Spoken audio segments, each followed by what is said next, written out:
this? Oh my god. Is this a new place? Spoopy Sperry. Ooh. Okay, I can hear myself much good. Wait.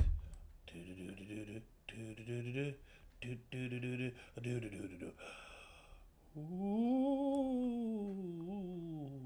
welcome to my mansion, to the place where I am from. Hello, everyone. How are you? I hope you like the. Where is my mouse? Oh my god, my mouse is here, bro.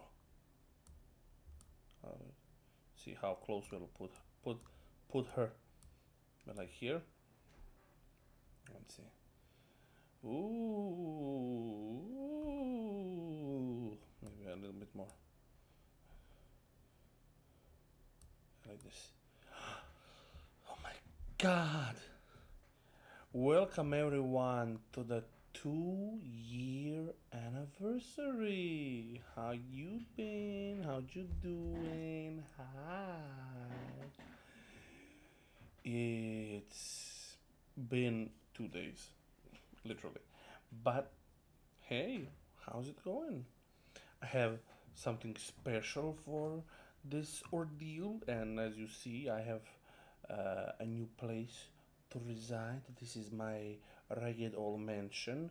It was very cheap on Etsy.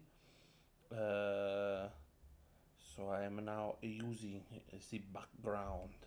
After the stream, I'm going to tag in the Twitter the creator of this, and I have bought two more things, which, if some have seen, are in the redeemables. So, how the lore already goes, I am a succubus femboy by the name of Mephistopheles Mephisto, the demon of lust.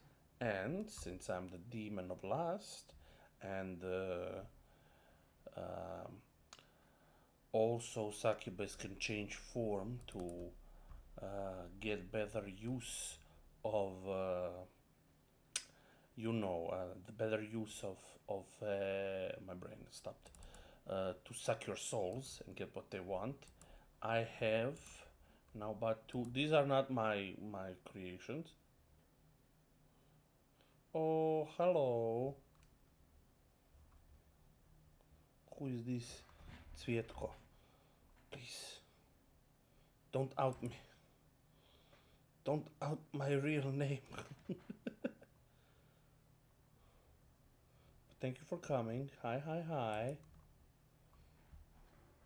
Yeah, so I have collected this new model. Yeah, look at this tall cup of water. Wait. Hello, little baby. You're looking awfully beautiful tonight. Kissy. I like his model because he has some kind of, let's say, a demon aesthetic. He's a redeemable if you want to change the femboy into a more masculine form. And I love his details. They really did do a good work on this model. The piercings, the earring, the eyes. Look at the eyes. Wait. This is the farthest I can go. Wait, maybe I can. No. Look at the eyes. Look at the eyes. And the motion. I mean, it's just as they said in it's a prototype, so it has limited moving. But then again, look, like the nose is moving as the head is moving. The um, hair is very fluent, and then we go down to see the other details. We see The chain is movable too. Every little like details are movable. The beautiful tattoo. This vampiric or demonic cross. There's blood. I think he should be like more of a vampire, but he has horns, so he's going to be my little demon boy. The abs, the beautiful, beautiful abs. Even the arm moves, but just like this. That's the only movement it has. Then we have the beautiful knife, the roses, and then downward the shoes, and some text. I don't understand what it means. I love who is you? Thank you for coming to the stream and saying hi, even though you outed outed me. We need to hide. We need to hide the message. How do I do this? How do I do this? Now it's time for me to do this shit. No, damn it. It's a no problem. I don't give a shit. The model stopped working, and of course because there can't be just two male forms, so there's another one. And it is this tall hunk of glass. Winkety wink, but that's not all. Wait. Bam! She changed colors. This one. Maybe this one. I like more. Oh! Yeah, the boobs can get bigger. You like the boobas? The donkey donks. But wait, I want different color. Wait. Shit. Let's take this color. Yeah, this is the color I wanted. But yeah, like but they can get smaller too. There's other things this model can do, and I love the details. If when I'll have more money, I'm definitely going to commission this person because Jesus, look at this fluidity. Even the tits bounce. You have this. Oh, Nishan. No, you're not kawaii. Mm-mm. We can do this. It's chibi mode. Giant chibi head. And this. I'm content. No, I'm not giving you cookie. Why you make me sad? Why you make my face so sad? What happened? No, or yay! Can be like that. No wings, no wings. No head, no head. A 9 I don't think does anything. 0, nothing. And then we have these ones. This one decreases, this one increases. Change colors to blue or to purple. This one goes like this. I can return it back. Of course, it just randomly shafts and shifts. But yeah.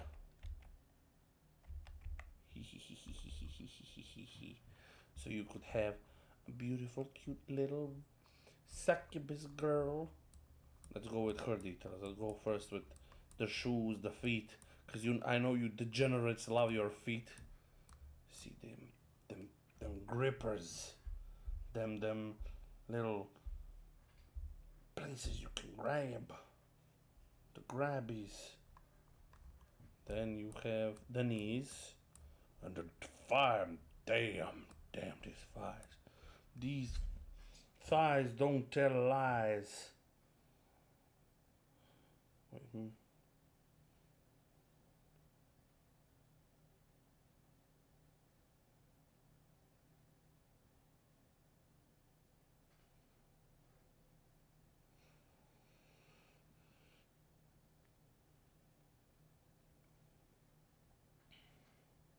I'm just entering. I'm just entering a few messages, but that's it. Okay. Okay. Then we have these beautiful things, the thighs. And I love the dress and the hands. The hands is. But even if, when I do this, she's like jiggle. The phone. And of course, the thing you all been wanting. Just love how they're like, wow, boom, boom, wow, boom, boom, wow.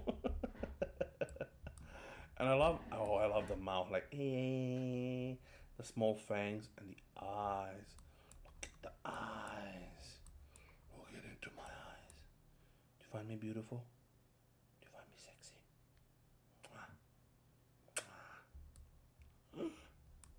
Mwah. Mwah. Mwah. Okay. No, don't go down. That's suspicious. Don't go down. It's too suspicious. Okay. And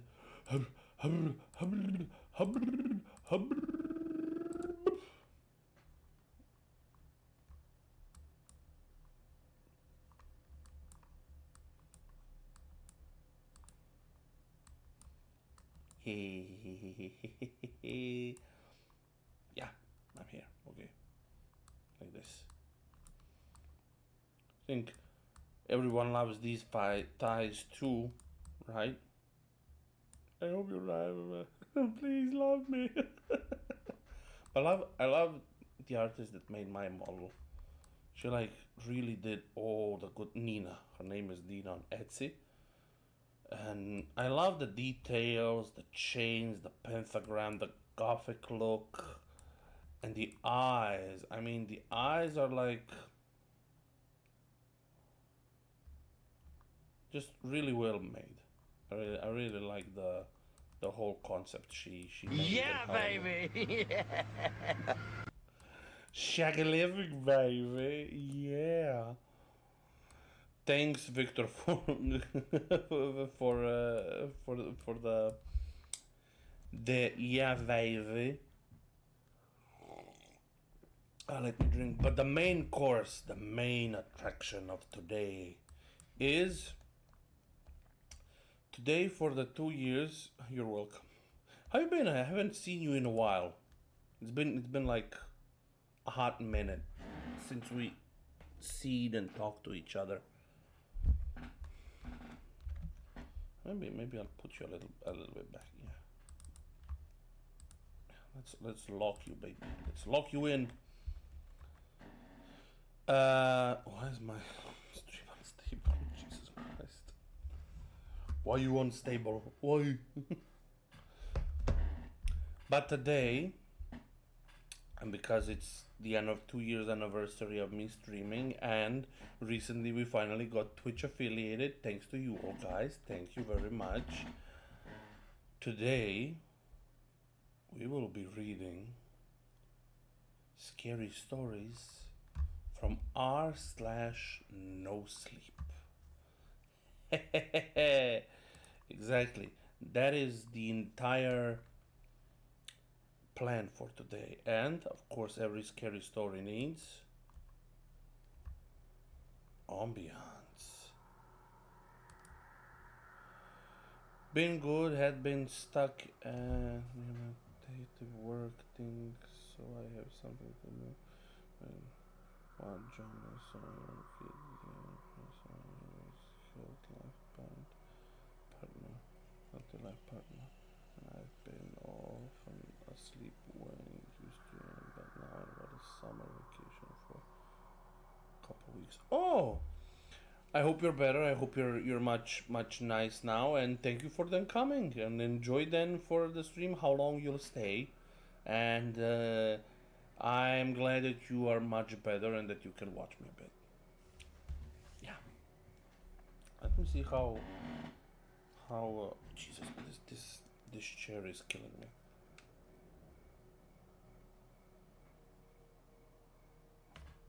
I need to remove the headphones to see how strong can you hear the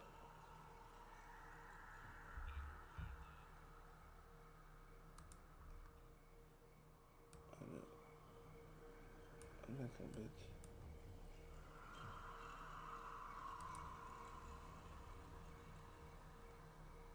Yeah, I think that's better. Okay, because it won't over be too loud for me or you. This chair is killing me. Tell me about it. Mine is falling apart. Mine's not no better. It squeaks and squeals by every movement, and it's all because it's almost done. It's barely holding up. But yeah, we're gonna read today a story from Sunhead Prime from r/no sleep called "During My Last Robbery, I Found Something I Wish I Hadn't." So let us all dive in. Let us begin.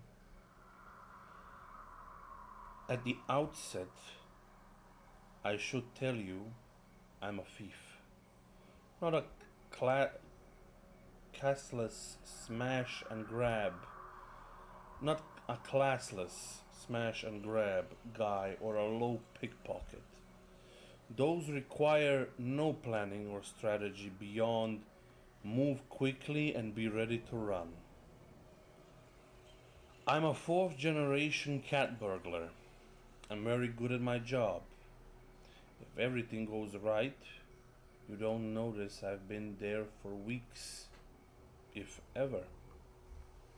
I understand most people find this line of work deplorable. I'm okay with that. I could go on and on about how the system steals from us all the time and how the rich use their ill gotten gains to subjugate us and give you the whole "I'm really a Robin Hood" type figure. But I'll spare you all this rationality. I'm a thief because I'm good at it and was raised in a culture that values it. There are other reasons, but it's not worth getting into them. Armrest gone, neck rest won't stay up proper, the leather on the seat, have eaten half of it. We suffered. Poor you, I'm so sorry, it's in that bad shape. Mine just falling apart like it's squeaky and barely holding me. But let's continue. To be a cat burglar isn't just about breaking into a house and cleaning out a safe. There's parts of the job, sure, but like an iceberg, most of it remains hidden from view. Oh, Demi's on. Hidden from you. My father used to tell me, being a thief is being prepared to be bored out of your mind. He wasn't wrong about that, anyway. Wrong about a lot of other things. But I digress. Once I narrowed in on an address, I have to sit it. That sounds easy, but it's not. It's boring. Clean the garbage, boring. Waiting in line the DMV, boring. But it has to be done. Veggies before ice cream, boy. Veggies before ice cream. Dad agreed. He told me this while housing a sleeve of fig net tons before dinner. I don't know what that is. Much to my char- chagrin, he was right again. Outside of watching a house for hours on end, hours on end, there are so many dozen of other things to keep track of. Has anybody made you while you're chasing the place? Has anybody made you while you're chasing the place? Maybe see you while you're chasing the place. What hour do the servants work? What's the best way onto the property? How do I get in and out of the house with little chance of being caught? Each question needs to be answered beforehand.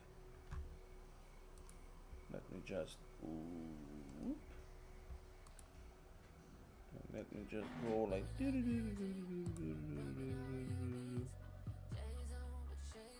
and maybe I'll drop in later. Okay.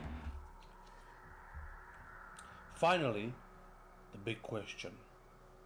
What is the secret situation? The security situation. A lot of the mech mansions come pre-built with high-tech security features in place for the first year. That's when the low-cost prices disappear. Most people, even millionaires, will cut off services at that point. They keep the signs, sure, but not the actual equipment. That's gone like disco and it ain't ever coming back. Why? There are two major reasons. First, the rich live in a bubble and don't believe anyone can get to them. Money enables hubris. Second, rich people are the cheapest people in the world. Why pay for the real thing when the Chinese look-alike will do?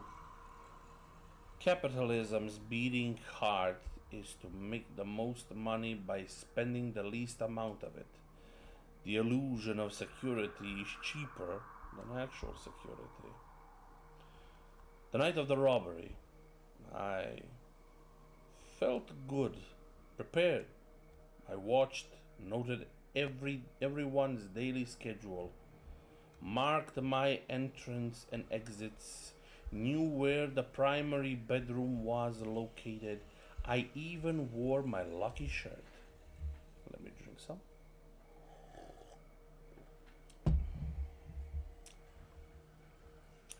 Fat lot of good that did. Fat lot of good that did. I waited until I saw the Uber leave and then started my half-hour timer.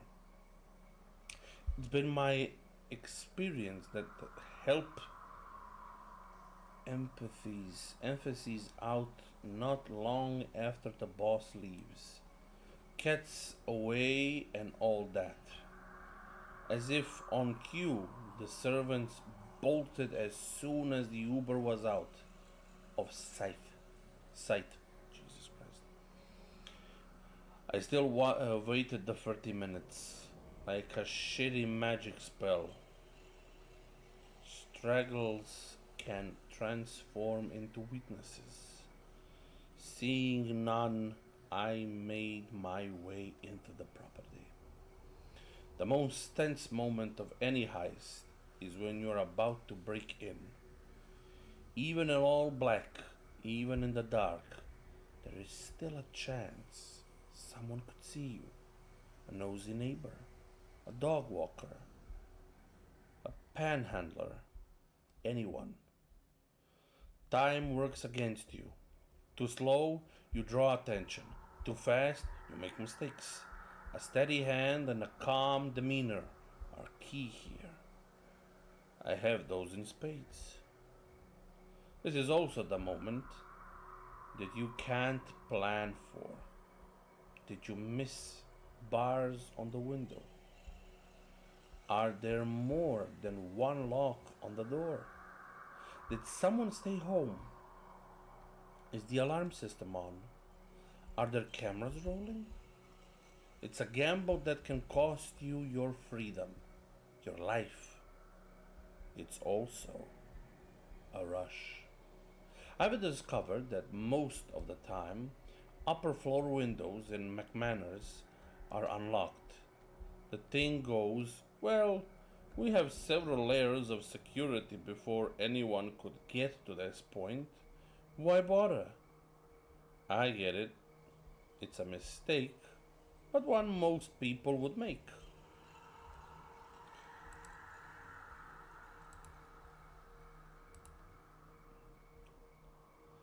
Hanging on the outside down spot, I sighed in relief. The window was unlocked. I pushed open the window and climbed in. My my moccasins softly touched the floor, making no noise. They're not the most durable in the wild, but inside, they are worth the weight in gold. No thread to ID, no noise to capture. Comfortable as hell. The room was dark, and I had no desire to change that. I keep a thin pen light in my pocket for that reason. I've become so accustomed to seeing the world in that tiny circle of light that my eyes quickly attune to the dark. A cat in every sense. I assumed the truly valuable thing, wills, bank account informations, holy grails, would be in a safe. I don't crack safes. Well, not in people's homes anyway. Too complicated, too messy. I was after jewels. Thanks to my extensive history, I knew where I could find them. Even in the dark, you could tell how obscenely large the wall in closet was. It wasn't even fair to call it a walk in closet anymore, like a studio apartment for clothes. Three of the walls were lined with suits and dresses that may have been worn once, maybe twice. Some still had tags on them. The last wall was dedicated to shoes. Red bottom Louis Vuittons and rare Jordans as far as the eye and penlight could see. But what caught my attention was the makeup vanity carved into the wall like a pietra in the Shar Mountains. More specifically, the three jewelry boxes sitting there. I moved to them like a zealot of temple. What? Zealot to the temple. Okay. This was what I came for. My haul would keep me in the black for a while, unless it was costume jewelry. The cock teases of stones, Dad would say. I pried open the first lid and smiled.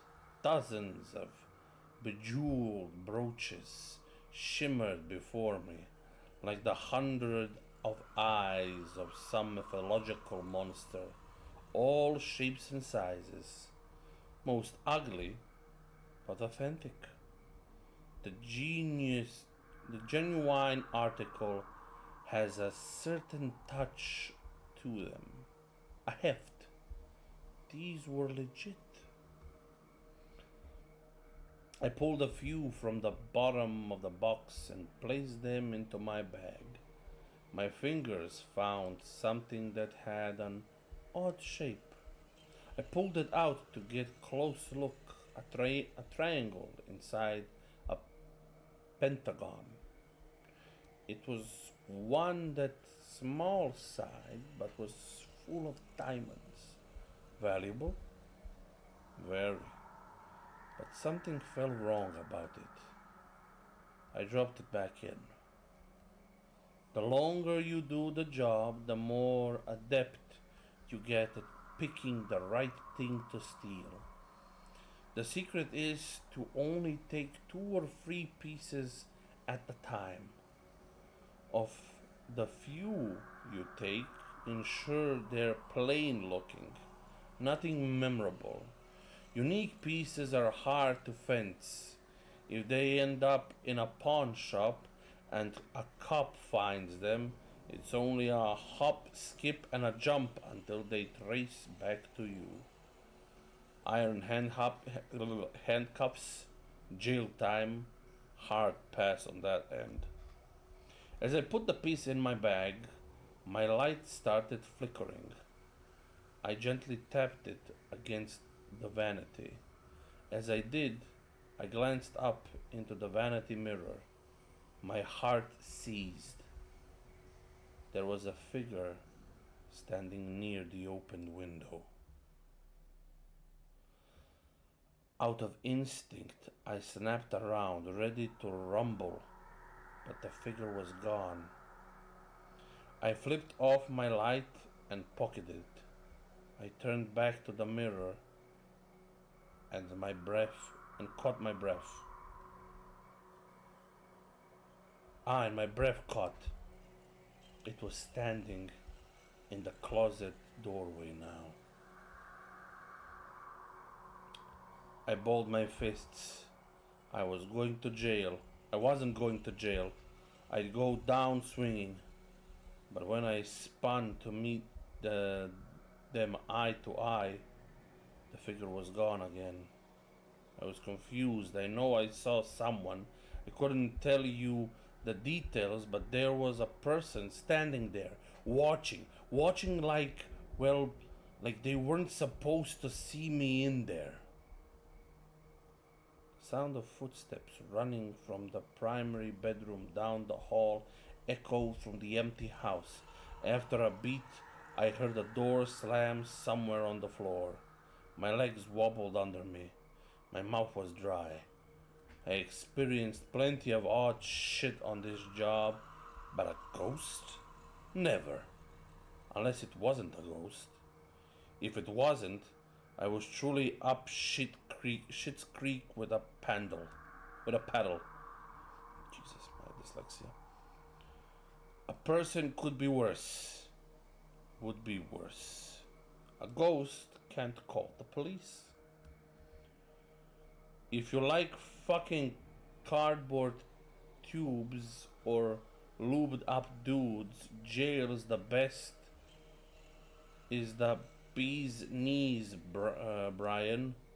Dad, again. I was 8 when he shared this pearl of wisdom with me. What can I say? It stuck with me. It had become my guiding principle. Make smart decisions or learn to squeeze the Charmin. I don't know.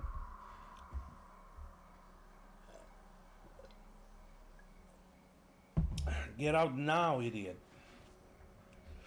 I started for the window, but stopped myself. Clean up, then go. I must turn to shut the boxes. I heard the familiar slam of a window. Someone had shut my exit route. Fuck. I turned, and naturally there wasn't anyone there except the sound of footsteps running back down the hall. Another door slammed. Holy hell, I said. My tongue fell flat in my mouth. I swiftly cleaned up and made my way to the window. As I got there, I heard something every thief dreads. The front door open. I knew it wasn't the one I'd heard before because I heard the loud, boorish homeowner come barging in. I know you're up there. I saw it on camera, you whore. My fingers gripped the window and I tried to yank it up. It wouldn't budge. Felt like invisible hands held it down. Panic spiked my blood. My fingers pricked with fear. I had to hide. Now. I retreated into the closet, and I as I did, I heard the door down the hall open up again and footsteps racing to the stairs. They stopped at the late landing, turning and ran back to the room, slamming to the door as they did. This seems to agitate the owner. He increased his rate, racing up the stairs, two at a time. He bellowed, "You better pray to God I don't catch you. I'm going to make my time. What? I'm gonna take my time making you bleed so much that you final ascension will feel like a relief." I didn't know what any of that meant, and I didn't want to find out. The diversion thought gave me enough time to find a spot to hide. There was only one that would work: behind the rack of clothes. It wasn't ideal, but I was out of options. I split the closet clothes like I was Moses parting the Red Sea and slid into the gap behind them. The footsteps reached the top of the stairs. Another sound, a cell phone ringing, joined them there. "God damn it!" the voice spat. "You're lucky, you little bitch. Run now, but you can't hide from me. I'm everywhere." After another ring, he picked up. "Pete, buddy, what's going on?" His tone had changed entirely. My heart was zooming. Felt like a coke addict running wind sprints. I've been close to being caught before. Had to slip the fuzz once or twice, but never found myself in a situation like this. I tried to keep my cool, but my body didn't get the message. I trembled. Sweat beaded on my forehead. Fat droplets rolled down my face. I took a deep breath to try to recent myself. Recenter myself. It didn't work.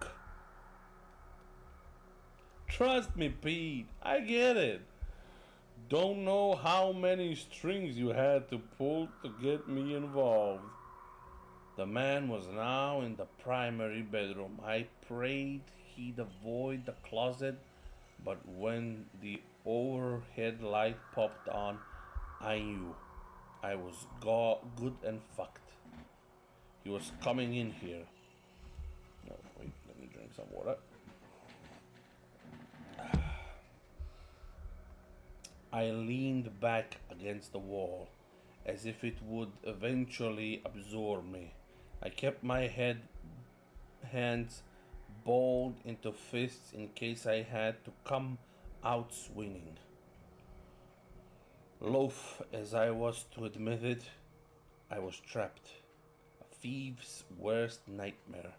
No way out without announcing myself. Worse, I had a limited line of sight. Even if there were a chance to leave, I had a hard time seeing it. A man dressed in an expensive tuxedo. Speed walked into the closet. He was older, perhaps in his mid-50s, but didn't look it. Not at first blush. Good skin, finely trimmed mustache, and a head full of slicked back black hair. He looked like a cartoon drawing of a crooked politician had come to life.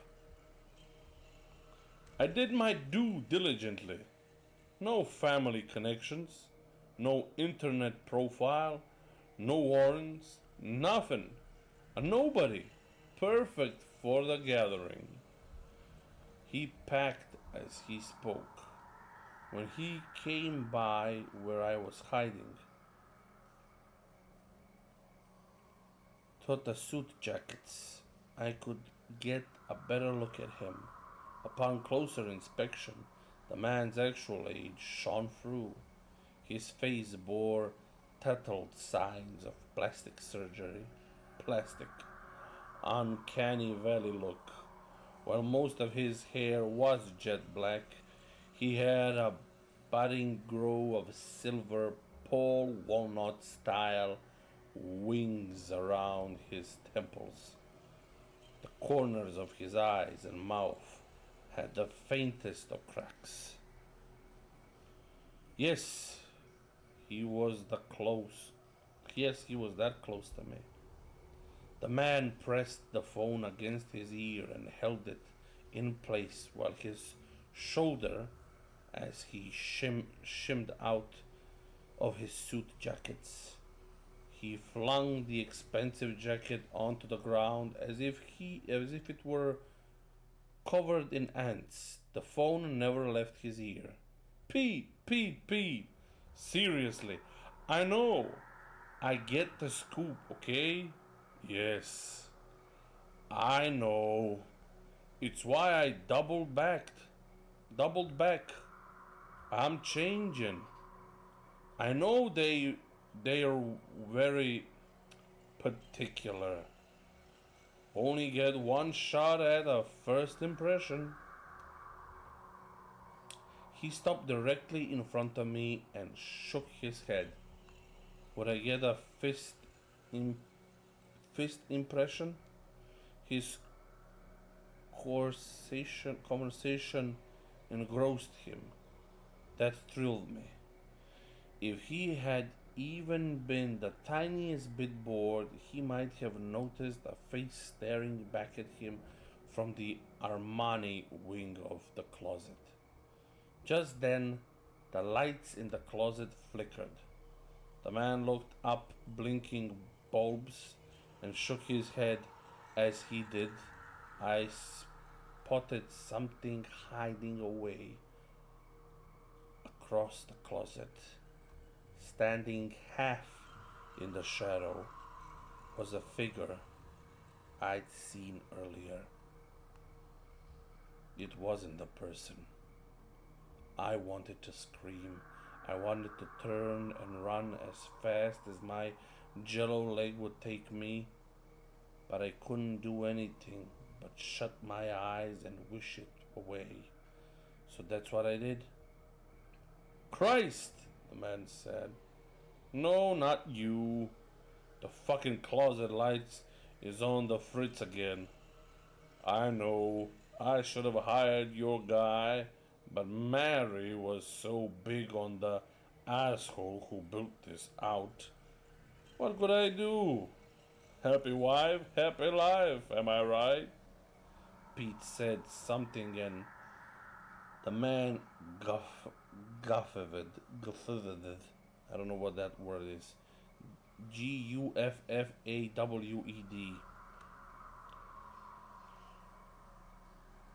Should I say happy second wife, happy life?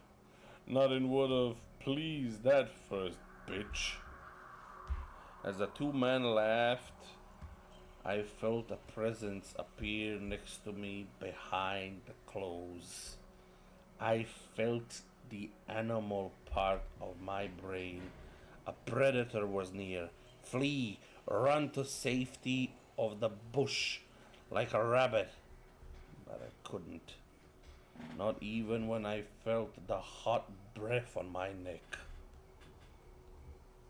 This got me to wrench open my eyes. I turned and expected to find some biblical ghoul waiting to devour my soul. Instead, the man's hand reached for a suit jacket beside me, a $300,000 watch on his wrist, the salt and pepper arm hair escaping his stretched white shirt. money to burn. What I didn't see or feel was the ghoul. It was gone. The light flickering also stopped. The creature's absence took away some of the tension, but didn't set my mind at ease. I was still trapped. If this guy stumbled or moved his hand 3 inches, he'd hit me square in the face. I held my breath, after my faint breathing might alert him. He yanked the jacket off the handle. The hanger swung back and hit me square in the right eye. I slammed my lid closed and squeezed hard, praying that would take away the pain, but knowing it wouldn't. I wanted to rub it. I wanted to scream. I wanted to jump up and down in pain, but all I could do was trap the pain in my body and wait for him to leave. The light above started to strobe again. That, coupled with my wounded eye, made it damn near impossible to see anything clearly. But my ears worked just fine. Over the man's tasteless jabbering, I heard floorboards outside the closet creak. Pete, let me tell you, I'm so excited to join up with the organization. I think you guys are gonna love that tasty little. The lights shut off. So did the man's mouth. I used the darkness to scratch at my eye like it's 1980s DJ.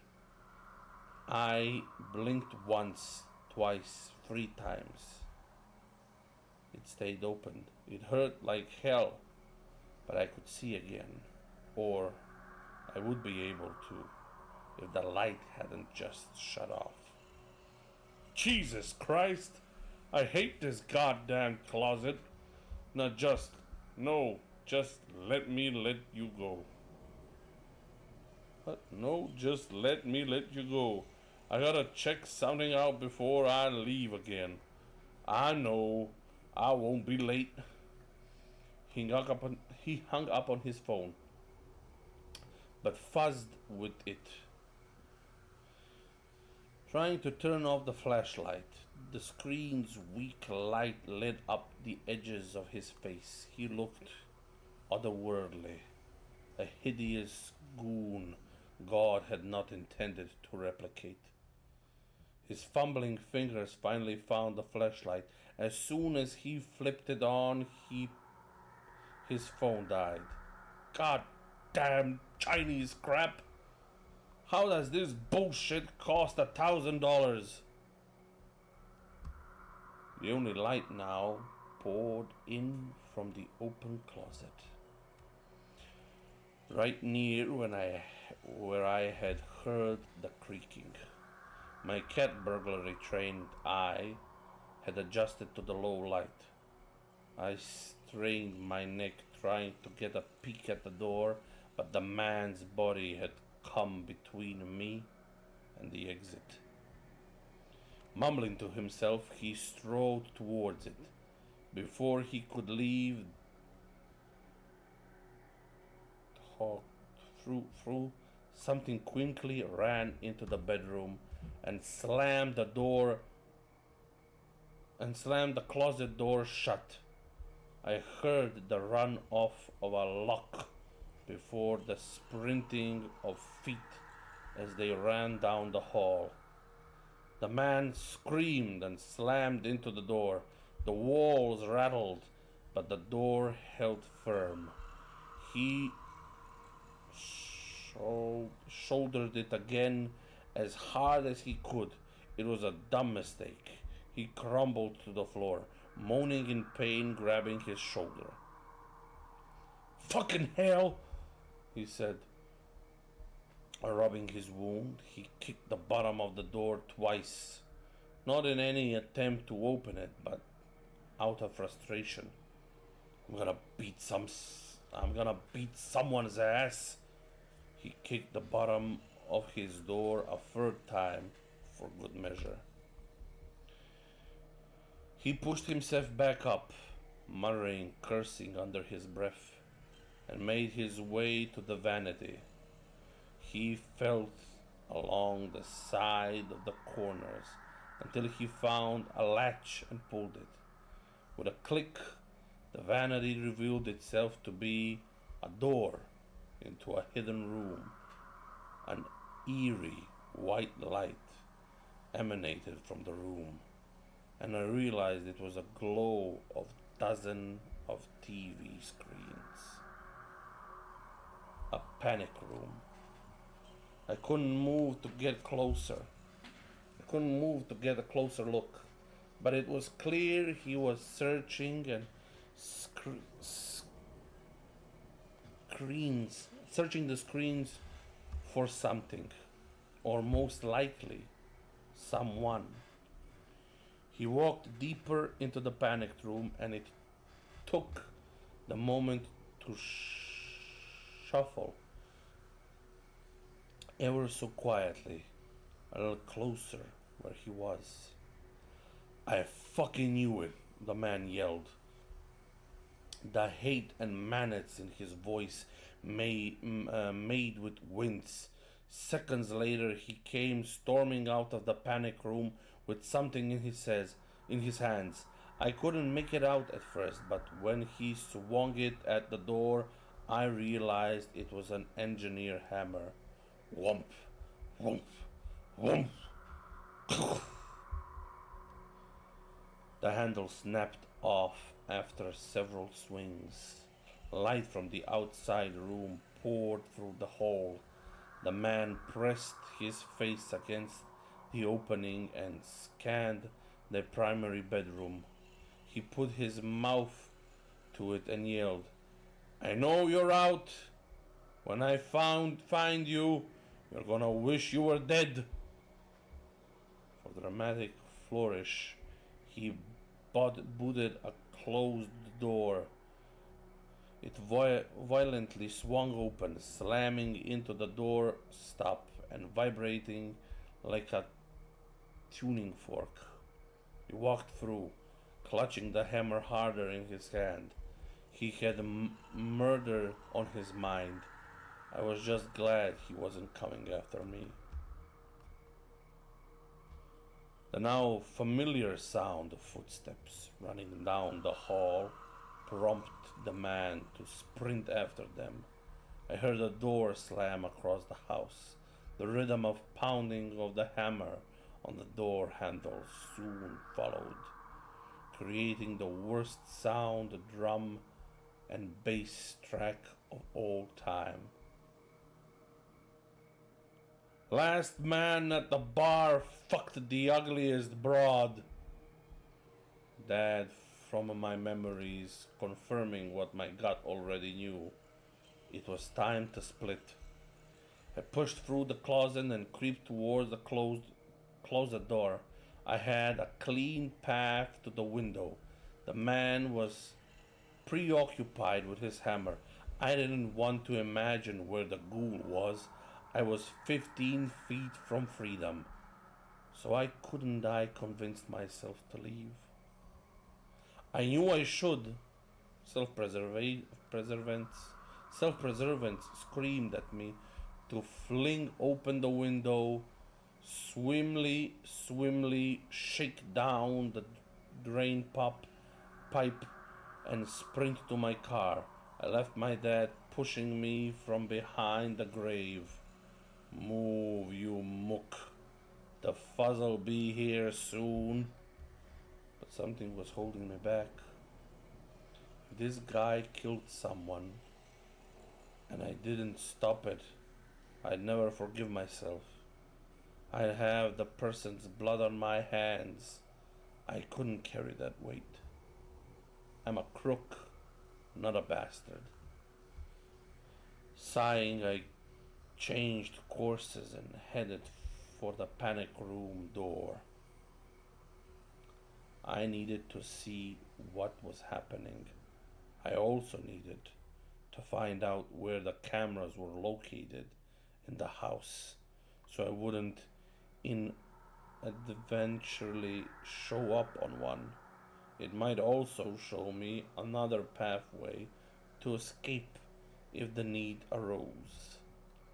My mouth hit the floor as I walked into the panic room, a bank of monitors displaying nearly every inch of the house inside and out. I spotted the outside camera while I cased at the place and found dead zone between them. That was not true inside. There was a camera pointing directly at the window I had climbed through. There was one looking at me right now. Fuck. The man wailing on the handle caught my eye. Let me drink. Oh my god.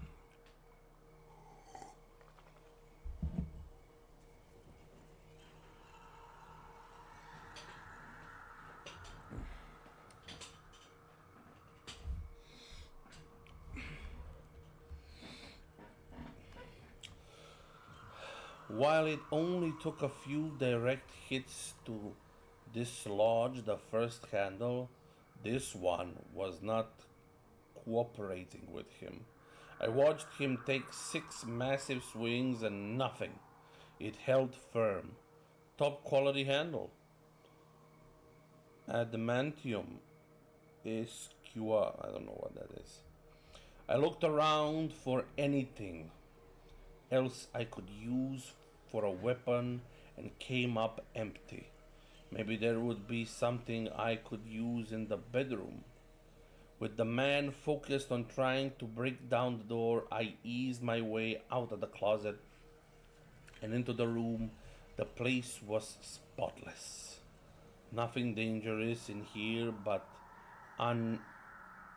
unearned wealth and few scruples. I don't know. There wasn't anything I could use to counterattack a hammer swing. Damn it, I muttered. Who are you? Came the voice from under the bed. I screamed in fright, but a quick slap on of my hand over my mouth stopped it from escaping into the wild world. I glanced down the floor under the bed where all my worst childhood fears coming true at the same time. Despite every horror story advising me not to, I got down on all fours and looked under the bed. A scared woman in her early 20s was staring back at me.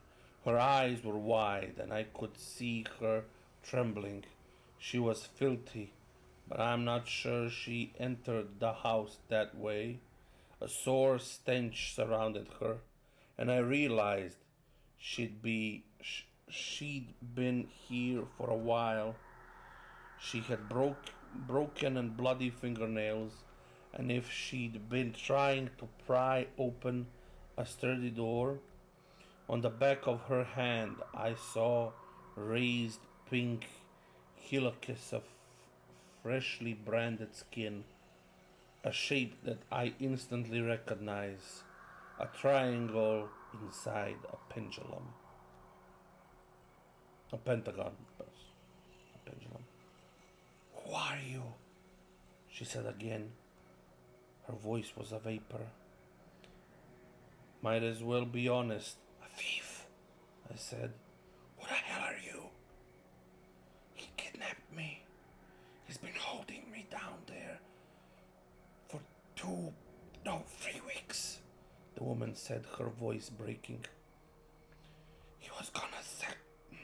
Her voice caught again. He's a monster. Suddenly the phone conversation that the man had with Pete made more sense. It chilled me. Whatever he had planned for this woman not be pleasant. What's your name? Yanez, she said. That's not a that's not a lady's name, that's a man's name. Yanez. Jesus Christ. Brian, I said. He's been busy, Yanez. Let's get out of here. I can't. What? Why?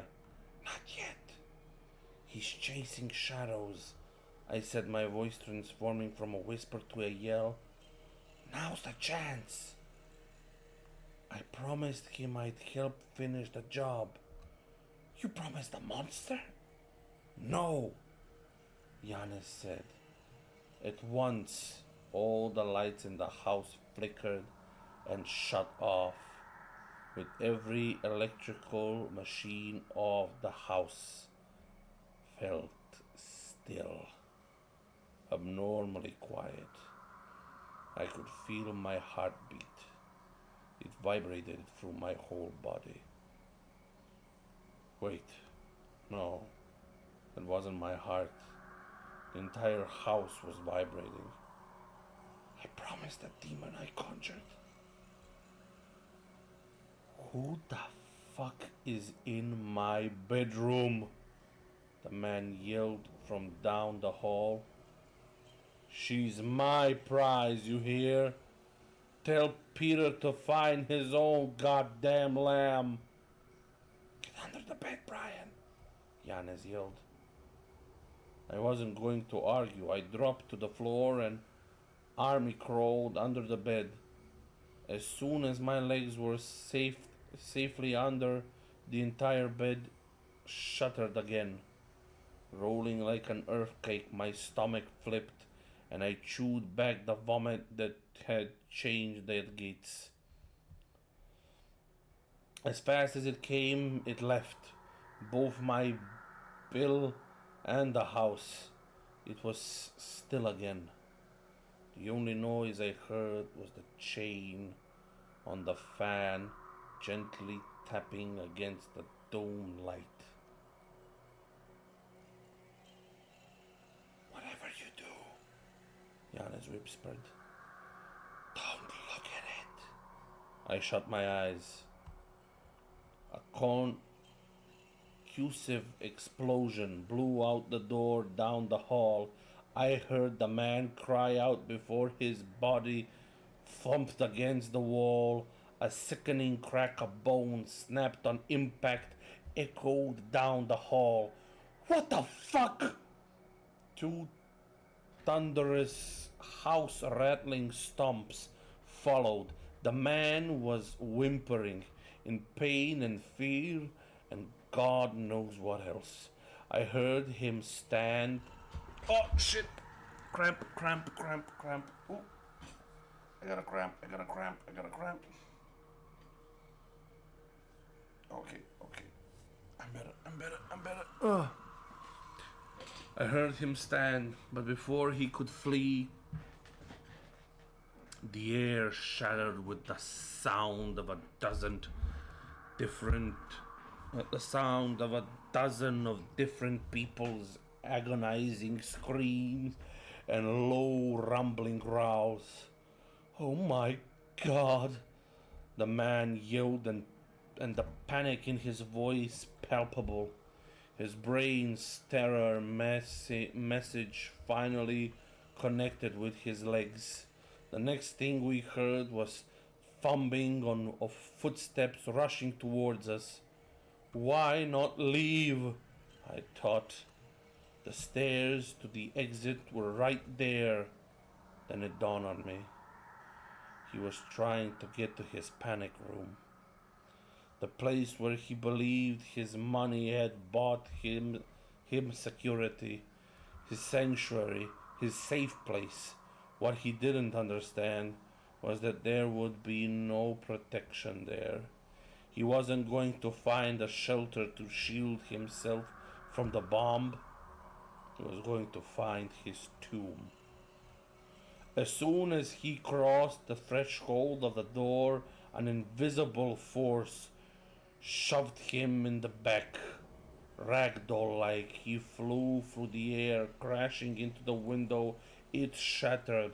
Glass fell around him like those shimmering jewels I'd seen on the brooch. The man landed with the thud next to the bed. Despite Yanis's warning, I opened my eyes as his body crashed near us. I saw the man. He saw me. Blood leaked out of dozens of sliced slices across his face, across his arms and face. There was a burn mark on his back, and his skin sizzled. You could smell the stink of cooked meat. I think about what went through his brain at that moment. An unholy monster was chasing him, threatening him. His life was on the line. He just suffered traumatic injury. Then he sees a strange man hiding under his bed with a woman he planned to use for some ungodly, horrific ritual. Before the chaos of the moment returned, he had to think, what the hell is going on here? Who the hell are you? The man attempted to stand, but a, a scaled covered hand seized him in iron grip. He struggled, yelled, pleaded, but he couldn't break free. The creature let out another coarse worth of screaming voices and dragged him back towards the closet by his hair. The man screams. The man screamed at us to help, but we didn't move an inch. Have mercy, please. I have a family. This isn't right, please. I glared at Yanis. She was stoic. I wonder if the man had felt the same indifference when he abducted and beat at her. Each time the demon's cloven hooves hit the carpet, it ignited the fabric. Little fires everywhere. The man screamed as the closet door slammed closed behind them. The next sound we heard was the snapping of bones and the dying scream of a condemned man. Let's go, Yanis shimmying out from under the bed. Don't have to tell me twice. Several of the small fires had collapsed into large blazes. The house was a goner. The flames blocked the doorway to the stairs. Yanis held up her hand to shield herself from the heat, but it was in vain. She turned to me, eyes pleading. What do we do? I got this, I said, dashing to the window and knocked out a remaining broken glass. Smoke pouring out into the night's air. Come on, I yelled. Climb down the drain pipe. I have a car nearby. Yanis nodded.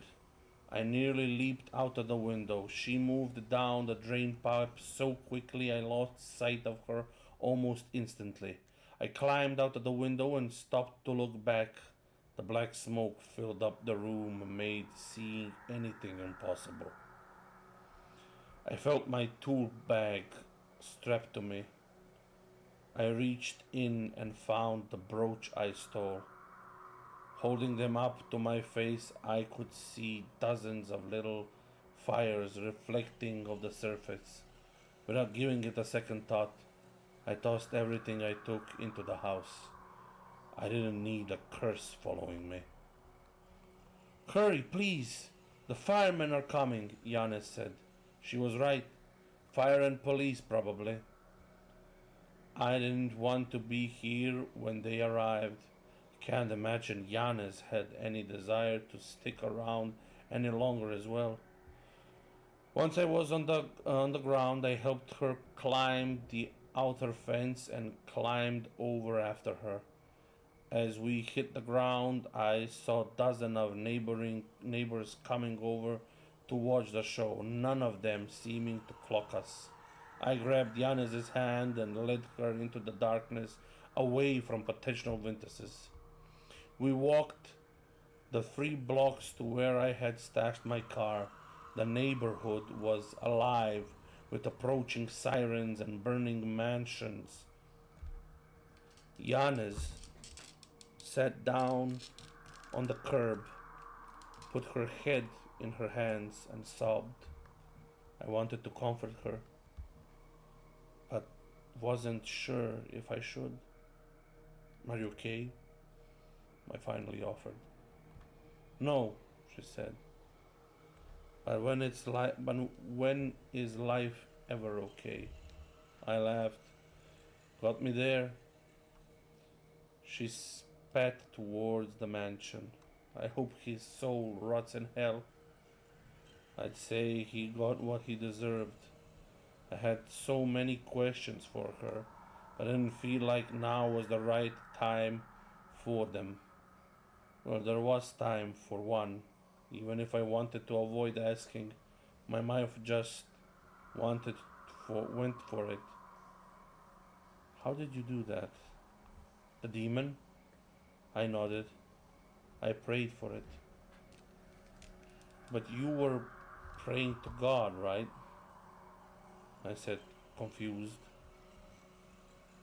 I prayed for revenge, she said, standing, and something finally hurt me. Did you promise it anything? Do you owe it your soul or something? She gave me a weak smile and wiped away her tears. I would never get the answer. She softly touched my shoulders, nodded her head in thanks, and started to walk down the street. I wanted to call out, to offer her a ride somewhere, to ask her those 100 questions, to offer her help. She didn't want it, didn't need it. She operated on a level that was higher than I could even conceive, dabbled in things I couldn't imagine, dark things. I didn't want to imagine you ever again. Despite my curiosity, I didn't follow her. She needed peace, solitude. A thought came to me that moment. When you got what you came to get, you leave. That was that again. He was talking about breaking an entry, but I couldn't help but feel like it worked now too. We both got our freedom back, a second chance we thought we'd never get. When you got what you came to get, you leave. Thanks, Dad. Oh, that was nice. It's okay. It's not that scary. I thought it would be much scarier, but I like it. I hope you guys liked it. And I hope you guys didn't suffer too much of my dyslexia. My parents tried to warn me about that lake, but I didn't listen. My boyfriend paid the price. Confession of a night watcher. I heard something speak during sleep paralysis in a language I never heard before.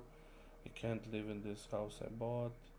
A bitter taste 5. That's, I think, the goat man lived in our house for a month. We just didn't notice. There's a doll in my closet. The man in my reflection never blinks. The Devil Man Part 3. I heard ghost stories about me. The demon bit me. I found blood tire tracks in my driveway. Just ignore it, please. I thought I accidentally killed my wife. No. If you find a door in your house that shouldn't be there, don't open it. Piper Part 1 out of 2. The Hanging Man. The Hanging Man sounds interesting. Let's see how long the Hanging Man is. Oh, the Hanging Man is not that long. Okay, we'll read the Hanging Man.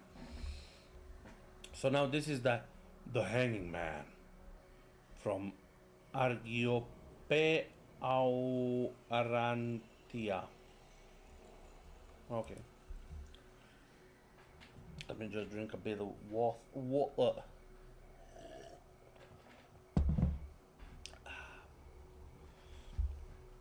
I've always been envious of other people's childhoods. The way they described it, the country of the past was all golden sunlight and green fields and happy families and warm, safe blankets to curl up in. A longing sigh, the memory of starlight. I didn't have that. I don't remember much of my childhood, only snatches of images here and there, burned around the edges, the twist of a long, bitter night, November wind whistling through the cracks in my bedroom window as I shivered under the pile of dirty laundry.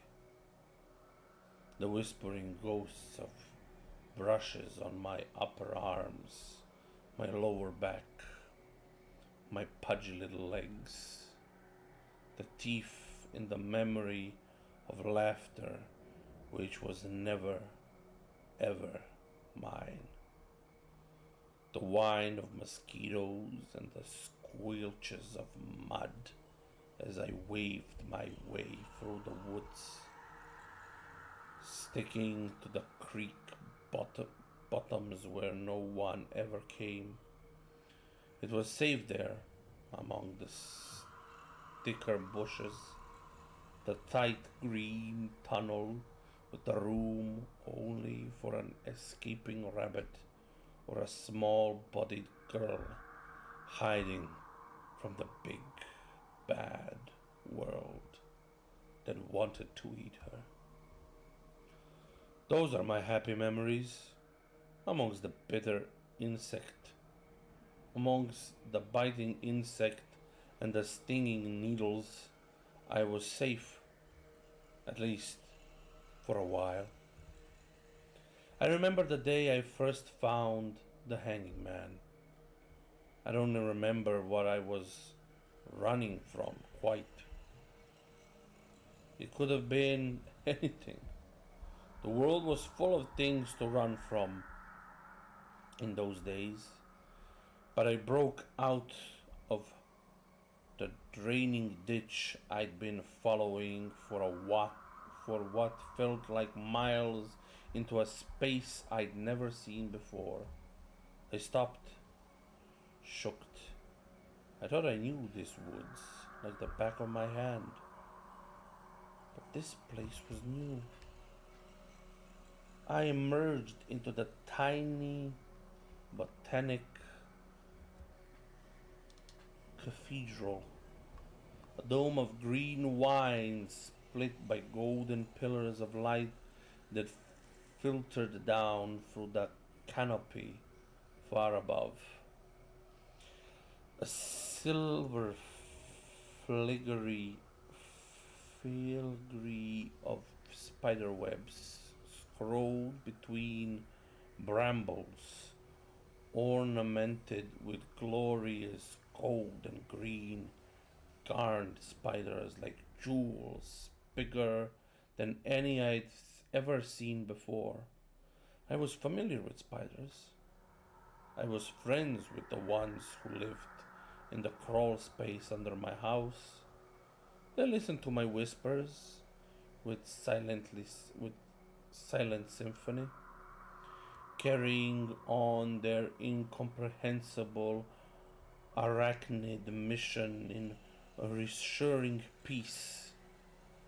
I'd never found them threatening, but I'd never understand how beautiful they could be, either until I saw them in diffuse watery light of this new place. The floor of the chamber of wines was the bed of a stream, several deranged ditches flowing through. At this time of year it was mostly dry, puddles of stained water swimming with larvae and water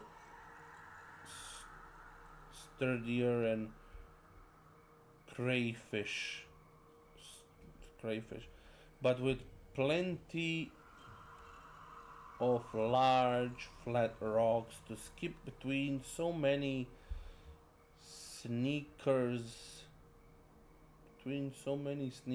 didn't get even muddied. It was dim in here under the creepers, creepers, I don't know. And I poked around the edge of the chamber first, in awe of the newest and jeweled beetles that skittered in the near darkness. Maybe that's why it took so long the first day to notice him.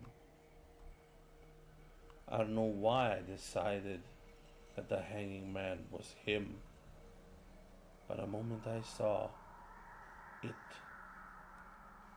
it seemed obvious. In the very center of the dome of vines, high above my tiny head, hung a lump of wood entangled in a nest of creepers. It didn't look at all like a man dangling upside down, but my child's mind painted a picture, and it was immediately permanent, undeniable, and unrecoverably named. I had found the grotto of the hanging man.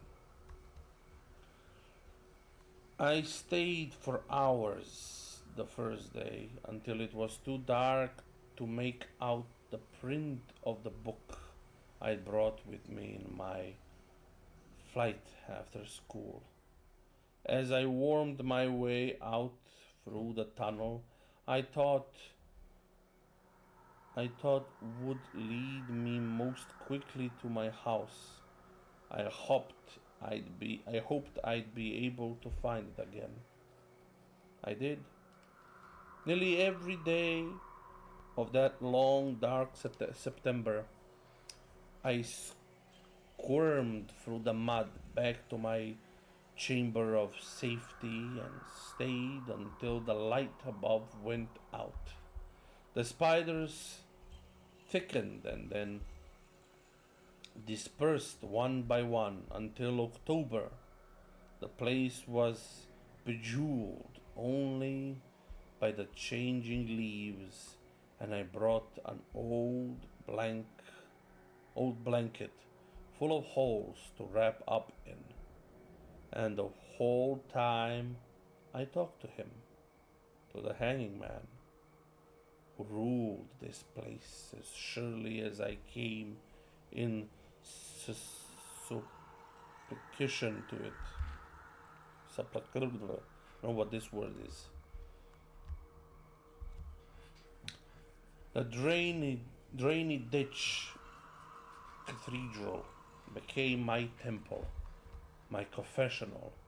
I would talk to the hanging man about my troubles at home, the children at the school who pulled my tangled hair and laughed at my dirty clothes, and he would listen.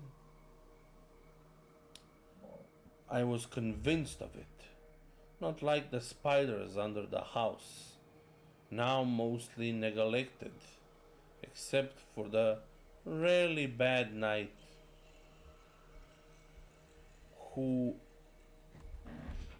really bad nights who didn't object. What?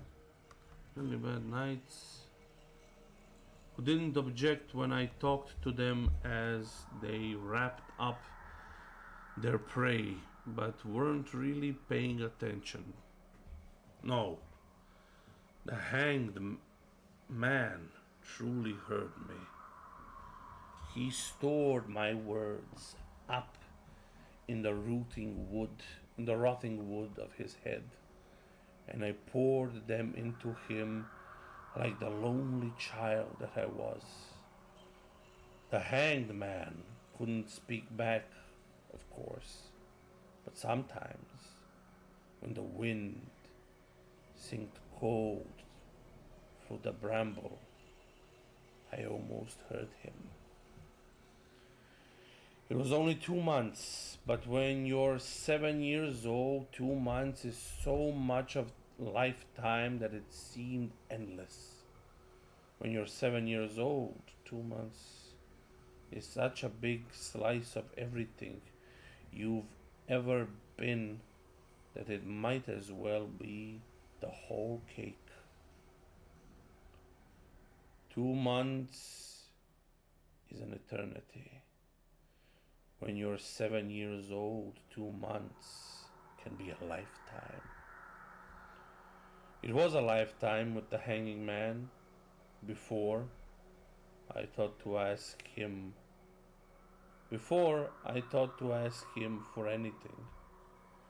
I could consider regretting at this point the fact that I ever did, but I know it was inevitable. Those in need, no matter how battered, eventually figure out that it doesn't hurt as much to ask for help as it does to keep muddling on without it. Unless, of course, the wish is granted, and that teaches a different lesson entirely. I was bleeding that day. I remember that. I think it was a split lip and a burning scalp. Thoughts all these years later, I can't be sure. There were many small wounds in those days, but this time I couldn't hold back the tears. This time I couldn't escape into a fairy tale. This time I had to make my own. So I cried, flat out. I told the hanging man what happened. I sobbed, I nearly shrieked, and I begged him for help. Save me. I must have said it or something like, please help me. Please don't let this happen again. I didn't think to place limiters. I didn't think of asking the hanging man for something, but not everything, not absolutely anything he decided to do. And even now, if I could go back and change it all, I'm not sure whether I would. I fell asleep in the grotto that night, eyes aching, breath raw. I am not sure when I awoke, but I know only blackness met my eyes when I opened them. No moonlight, no starlight. It was the darkness of a sinkhole, of the deep place under the earth where the sunlight never comes. And before I turned, shrieked, and felt my way along the black passage out to the real world I'd run from, I heard a chilling wind whisper 1,000 directions in one voice.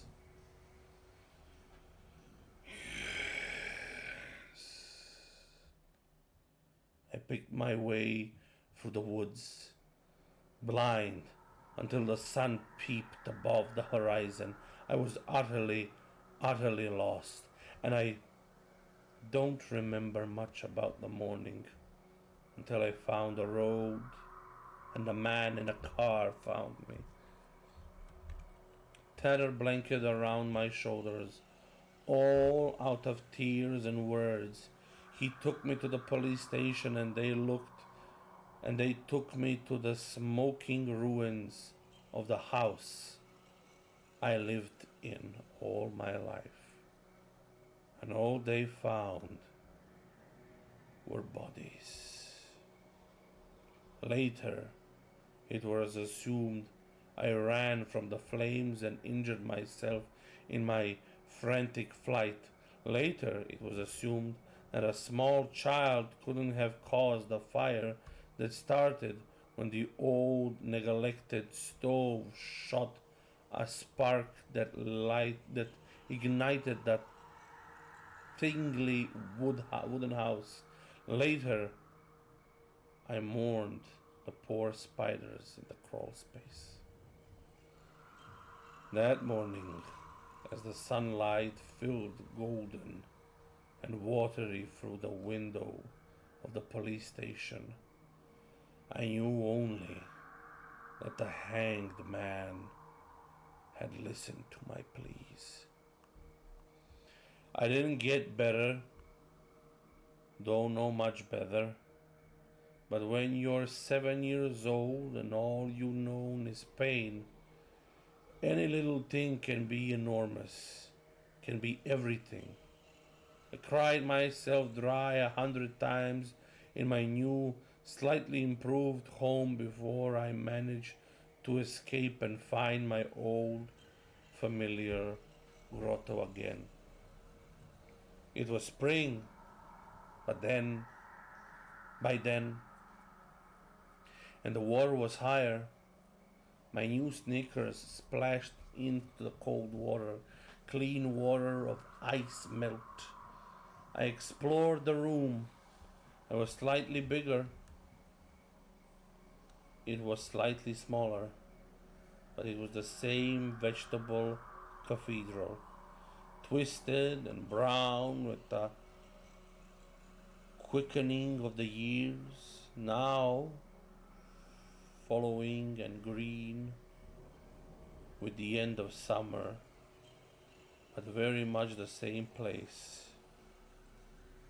It was only that the hanged man was gone. A few vines swung from the roof, empty, but the hunk of wood that I poured my soul into was simply gone. I looked around the floor of the space, but I knew I wouldn't find him. The hanged man had answered me, and the hanged man had gone.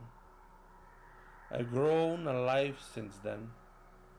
It's not a very good one. Maybe it never could have been.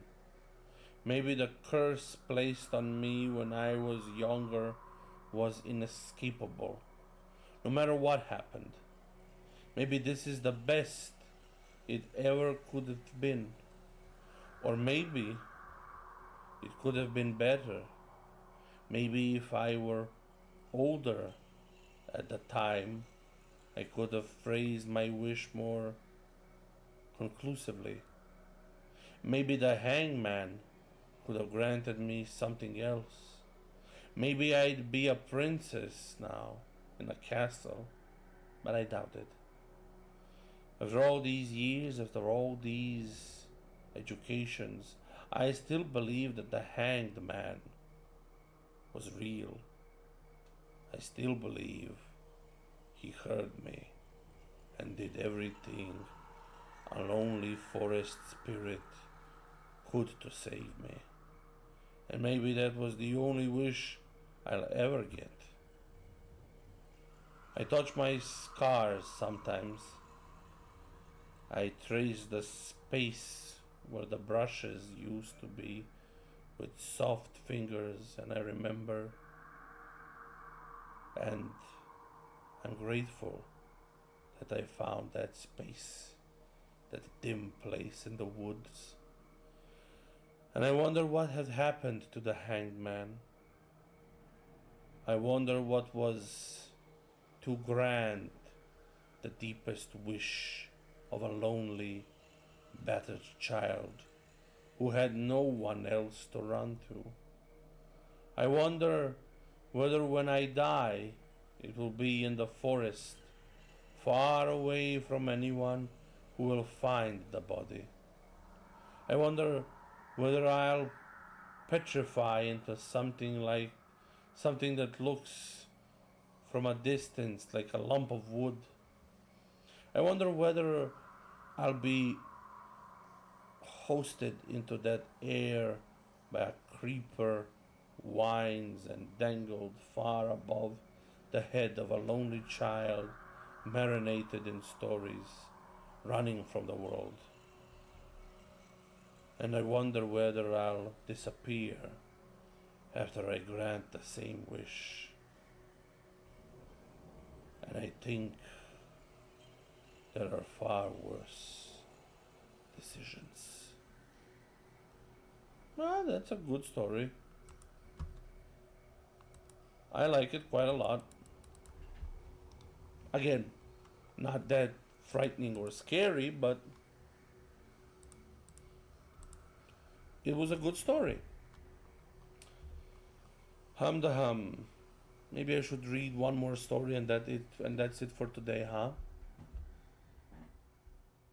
Yeah, why not? Let's find another story. I heard my name in the woods. Let's see how long this one is. Oh, this one's not that long. Maybe that one. Okay. We found one that maybe. They're coming in twos, not safe for work.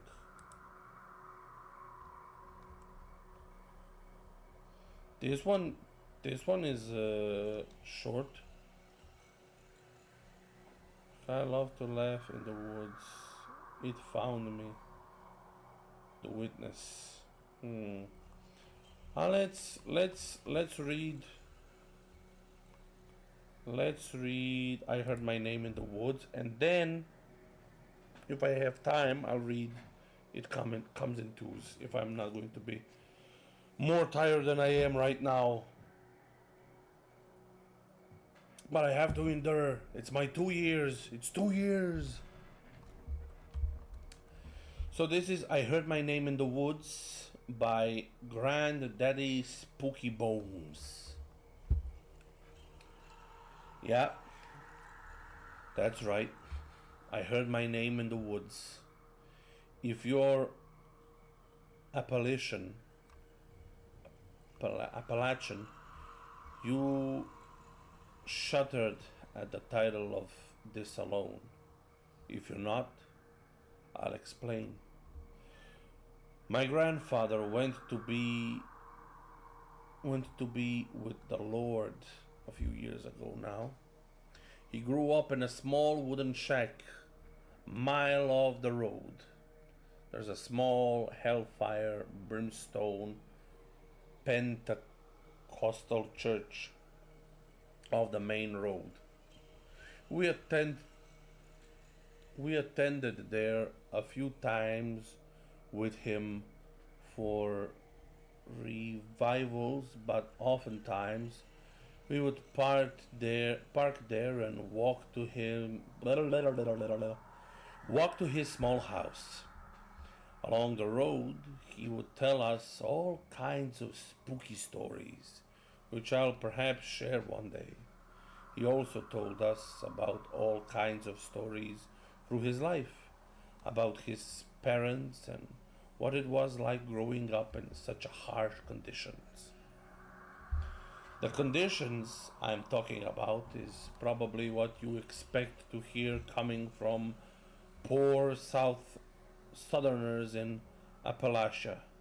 No power, cooking only over an open fire, etc. He also told us about how he would stuff hay through the crack of the wood to try to provide some insulation against the harsh wind. The cabin wasn't much, probably 150 to 200 square feet. There were 2 bedrooms, and by That I mean one very large room where the family would gather, eat, bathe, and the kids would sleep. The second room was where his parents slept, along the creek bed near his house. There was a fresh spring you could get water, and there was a house attached to a school bus where his uncle lived. It's been years since I had visited that house. Occasionally, we would have family meals out there for picnic, bring friends to come see the place. Some land disputes got in the way, as the land had been split and divided, and drug addicts had gotten in the mix. Grandpa went up there often during the last few years of his life to tear down fences people put up trying to keep us out. During those walks, my brother and I used to take talk with Grandpa. He told us all kinds of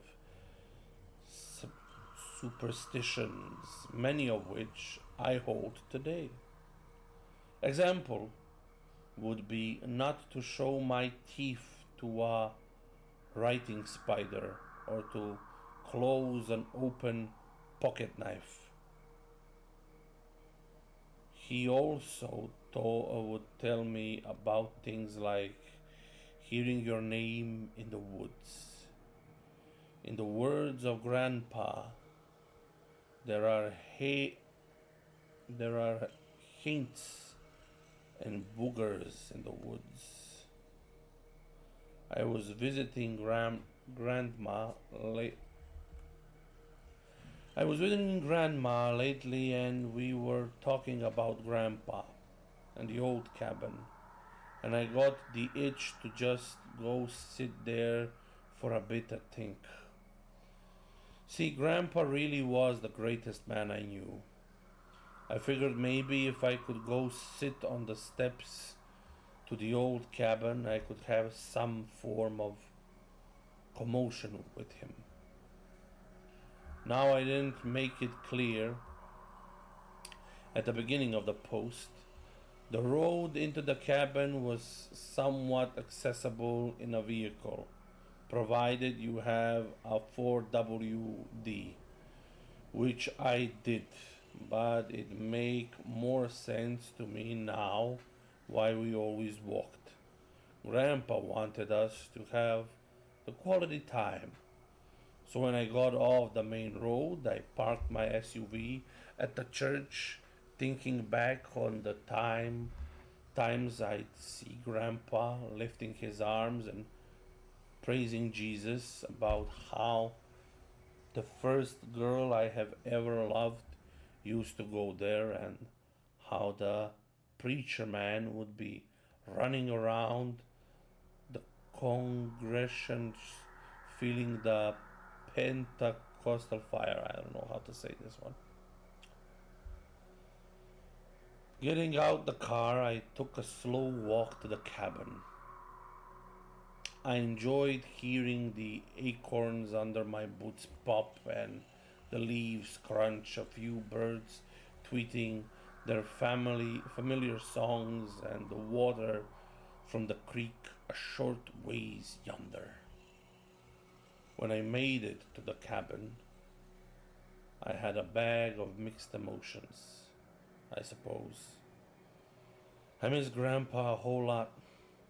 I was angry that the meatheads who lived nearby had littered the cabin with drink bottles, and was bothered by the man who thought they should restore the property when all they did was take away the character of the place my grandpa loved. I went by the creek, and there it was familiar. And there it was familiar. The school bus was still there, there was a bicycle wheel stuck in the ground. The grandpa would put a stick in when he was a young boy, and roll around the property. And I filled my water bottle with some of the spring water. As far as I was concerned, this was holy water. After kneeling down for a quick prayer, I let myself cry out.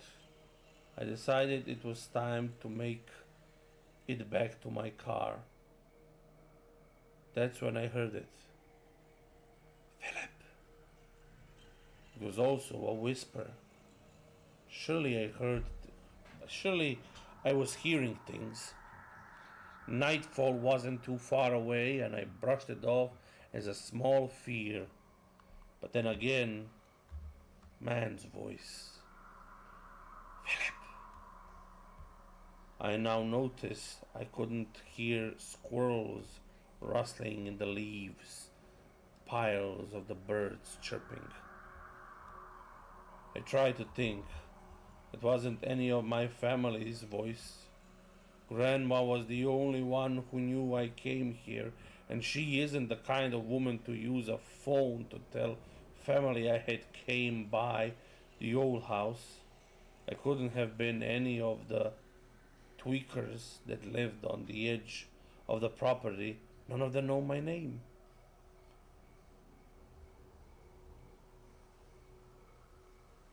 Philip, came a tone that was giggling and somewhat sinister.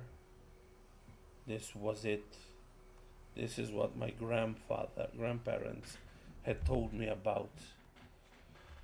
There were hanes and boogers trying to get me.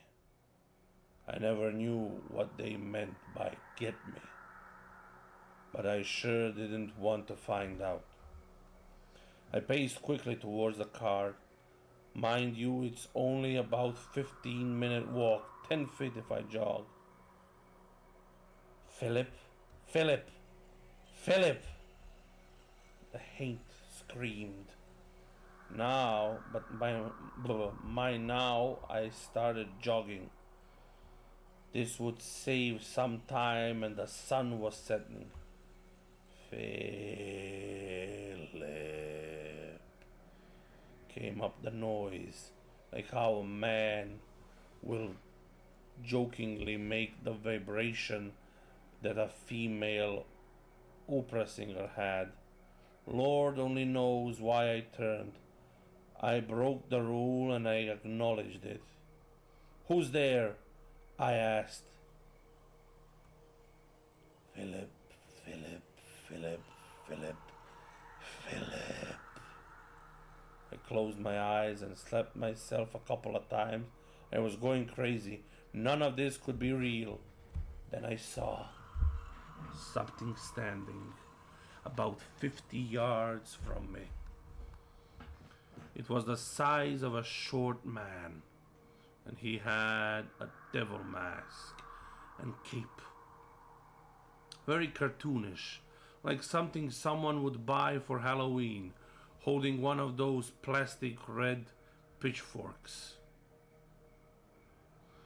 It distorted, mangled voice came from it, howling and laughing.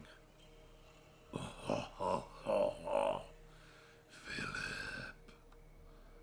I know what you think. Run. And that's what I did. I ran. I only had maybe a quarter mile left to the car. I ran like never before, and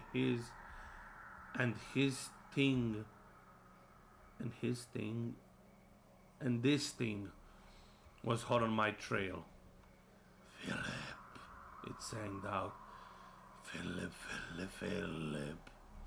It cheered as it tracked me from behind. It quickly flipped me on my back and started digging into me. They were not hands, they were claws. Skinner, that a nun's finger, and sharper than a nail. It drove both into my chest, scratching me all up, down, and singing my name constantly. The primal noise that came from it and the gleeful cheer mixed with the fast breathing of my name had to have echoed the woods. It eventually wrapped the claws around my throat. Shh, Philip. I could see the stain in its eyes and the pure hatred this booger had. I chokingly reached for anything I could get, and I managed to get a rock. With any strength I had in me, I swung the rock into its head. Plastic didn't crumble from the Halloween mask, though. The rock caused a bludgeoning dent, like when you hear bone get hit through paper skin. Jesus Christ, my English is even worse now. As it rolled off to howl, I managed to catch my breath and get up. There I ran as hard as I could. There wasn't much I could see. The car and the church. It took one last tackle at me and scraped my ankle on its way down. But I did it. I made it to the church parking lot. The creature stopped where it was and wouldn't enter the lot. It just kept stomping and saying, "Come back, Philip. Come back. Come back, Philip. Come back. We need you, Philip." I climbed into my car and took off down the road, watching it dance by the moonlight in a circle with 3 others just like it. Ooh, this one was much spookier. Ooh, I liked it. Will I be able to sleep tonight? I don't know. I think that'll be it. I'm too tired to read anymore. But it's been quite long now. Thank you so much for coming, for watching, for joining me. Thanks anyone who dropped in. Thanks to all of you that listened to me and endured this chitter chatter. I hope all of you have a good day or night, depending on when you're watching. And happy 2 years to all of you guys. It's been fun, and it is fun. And I hope we have even more years of much happiness and much fun. Bye.